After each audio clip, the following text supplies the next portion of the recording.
Hi welcome to my mini blog. ನಾನಿವತ್ತು ಬೆಂಡೆಕಾಯಿ ಹುಳಿನ ಮಾಡ್ತಾಯಿದ್ದೀನಿ. ಅದಕ್ಕೆ ಬೇಕಾಗಿರೋದು ಬೆಂಡೆಕಾಯಿನ ಸಣ್ಣಗೆ ಹೆಚ್ಕೊಂಡು ಹುರ್ಕೋಬೇಕು. ಚೆನ್ನಾಗಿ ಹುರಿಯೋಕ್ಕೆ ಹುಣಸೆಹಣ್ಣು ಹಾಕೊಂಡು ಹುರ್ಕೋತೀನಿ ನಾನು. ಒಬ್ಬರು ಎಣ್ಣೆ ಹಾಕೊಂಡು ಹುರಿತಾರೆ, ಒಬ್ಬರು ಹುಣಸೆಹಣ್ಣು ಹಾಕೊಂಡು ಹುರಿತಾರೆ. ಹುಣಸೆಹಣ್ಣು ಹಾಕೊಂಡ್ರೆ ಚೆನ್ನಾಗಿ ಫ್ರೈ ಆಗುತ್ತೆ.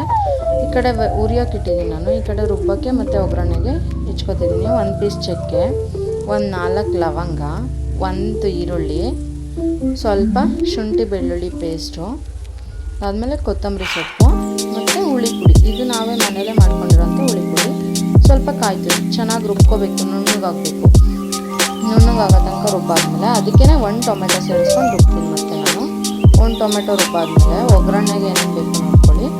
1 ಈರುಳ್ಳಿ, 1 ಟೊಮೆಟೊ, 4 ಒಣಮೆಣ್ಸಿನ್ಕಾಯಿ, ಕರ್ಬೇವಿನ ಸೊಪ್ಪು ರುಬ್ಬಿರೋದು. ಅದಕ್ಕೆ ಈ ಕಡೆ ಇದು ರೆಡಿ ಇದೆ, ಬೆಂಡೆಕಾಯಿ ಮತ್ತು ಹುಣಸೆಹಣ್ಣು ರೆಡಿ ಇದೆ. ಒಗ್ಗರಣೆಗೆ ಹಾಕ್ತೀನಿ. ಬಾಣಲಿ ಕಾಯಕ್ಕಿಟ್ಟಿದೆ, ಎಣ್ಣೆ ಹಾಕಿದ್ದೀನಿ.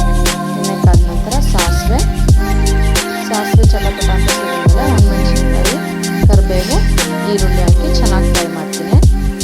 ಕೆಂಪುಗಾಗೋ ತನಕ ಫ್ರೈ ಆದಮೇಲೆ ಹುರಿದಿಟ್ಕೊಂಡಿದ್ನಲ್ಲ ಬೆಂಡೆಕಾಯಿ, ಅದನ್ನ ಹಾಕ್ತೀನಿ. ಚೆನ್ನಾಗಿ ಅದನ್ನ ಹುರಿದಾದ್ಮೇಲೆ ಟೊಮೆಟೊ ಹಾಕಿ ಫ್ರೈ ಮಾಡ್ತೀನಿ 1-2 ನಿಮಿಷ.